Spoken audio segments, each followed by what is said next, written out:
নমস্কার বন্ধুরা, আমি অনুশ্রীর হোম লাইফে জানাই তোমাদের সকলকে স্বাগত। তোমাদেরকে সাথে নিয়ে চলো আর একটা নতুন দিন শুরু করি। সকালে মায়ের পুজো হয়ে গিয়েছিল, আর এই দেখো আজকে আমাদের খড়ের গাদা দেয়া হচ্ছে। তোমাদেরকে বলেছিলাম যে আরও খড় আসবে, গাদা দেওয়া হবে। তো ওই পাশে একটা খড়ের গাদা ছিল, তোমাদেরকে দেখিয়ে দিচ্ছি। এই যে আর একটা নতুন খড়ের গাদা হচ্ছে। তোমরা তো জানোই ভোলা আছে, ভোলার মা আছে, ওদের খাওয়া দাওয়ার জন্য। আর এই যে গাছ থেকে অনেকগুলো আজকে পেঁপে পেরেছিল। বন্ধু, পুরাতন বন্ধু যারা যারা আমার ভিডিওটা দেখছো তাদেরকে জানাই মন থেকে অনেক অনেক ধন্যবাদ। নতুন বন্ধু তোমরা যারা দেখছো চ্যানেলটাকে সাবস্ক্রাইব করে পাশে থেকো। আর সকল বন্ধুদের বলি, যদি আমার ভিডিওটি ভালো লাগে একটি লাইক দিতে ভুলো না কিন্তু। আজকে তো জোন হয়েছে, তাই জন্য চলো একটু আলুর চচ্চড়ি বানিয়ে নিই। এর উপরে 5 ফোড়ন শুকনো লঙ্কা দিয়েছিলাম, আর দিয়ে দিলাম টমেটো, অল্প করে হলুদ গুঁড়ো, লঙ্কা গুঁড়ো। আজকে জলখাবারে করে নেব আলুর চচ্চড়ি।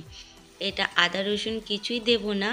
আর আগে থেকে আমি আলুগুলো সেদ্ধ করে রেখেছিলাম, হাতে অল্প ম্যাশ করে নিয়েছি যেহেতু ছোট গোটা আলু ছিল। আর একটু নাড়াচাড়া করে আমি এর মধ্যে দিয়ে দেব সম পরিমাণে লবণ। আলুটা আগে থেকেই সিদ্ধ করা আছে, তাই আর বেশিক্ষণ ফোটাবো না। আমার সকল বন্ধুরা খুব ভালো করে রান্না জানে, তবুও যারা নতুন শিখছে তাদেরকে একটু শিখিয়ে দিলাম। দিয়ে দিলাম কাঁচা লঙ্কা, এটা দিলাম গোলমরিচ গুঁড়ো। ভালো করে ফুটিয়ে নিয়ে দিয়ে দেব ধনেপাতা। শীতকালের দিনে যে কোনো তরকারিতে ধনেপাতা গোলমরিচ দিয়ে এইভাবে আলুর চচ্চড়ি রুটি, লুচি, মুড়ি যাতেই খাও খুব ভালো লাগবে। তোমরা একটু করে দেখো বন্ধুরা। আর তরকারিটা কেমন হলো সেটা তোমাদেরকে দেখিয়ে নিচ্ছি। এই যে এই রকম হয়েছে আমার তরকারিটা। মুড়ি জলখাবার খেয়ে রান্নার কাজে লেগে পড়েছি। শরীরটা আজকে ভালোও নেই, একটু মাথা ব্যথা ছিল, কিন্তু রান্না তো করতেই হবে। আর কালকে রিচ খাওয়া দাওয়া হয়েছে, তাই ভাবলাম আজকে একটু হালকা করে রান্না করি। শিম আর ফুলকপি দিয়ে আলু দিয়ে একটু তরকারি করে নেব। শিমগুলো ভেজে নিচ্ছি, আর কপিগুলো তো আগেই ভেজেছি।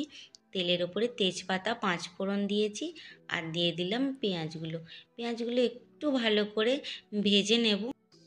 ফুলকপি আর শিমটা আগেই ভেজে রেখেছি।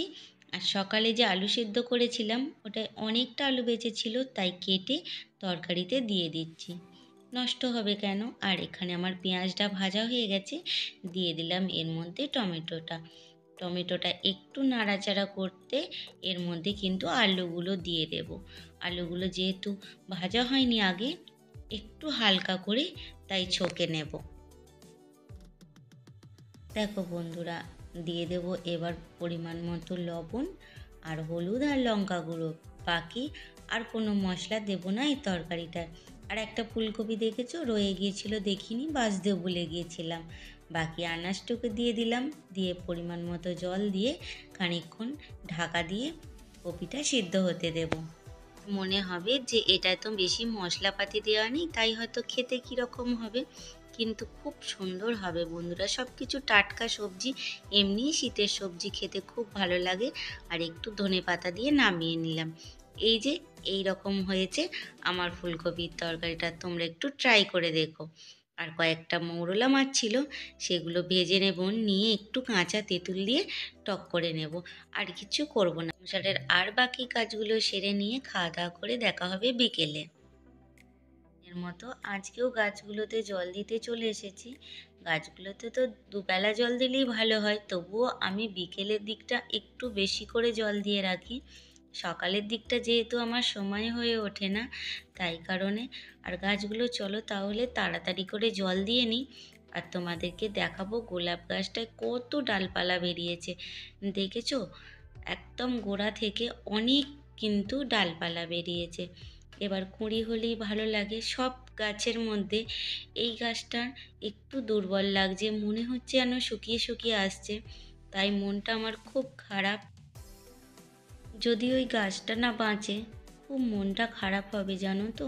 আর এই মন খারাপের মাঝেও আর একটা ভালো কথা কি বলো তো, এই ফুলটা দেখো নতুন ফুটেছে।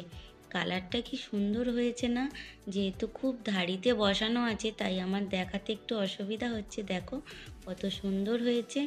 আর সমস্ত গাছে আমার জল দেওয়া হয়ে গেছে। সবসময় চাই সব গাছ ভালো থাকুক, সুস্থ থাকুক। তার মধ্যে একটা গাছ যদি অসুস্থ হয়ে যায় মনটা বড্ডই খারাপ লাগে।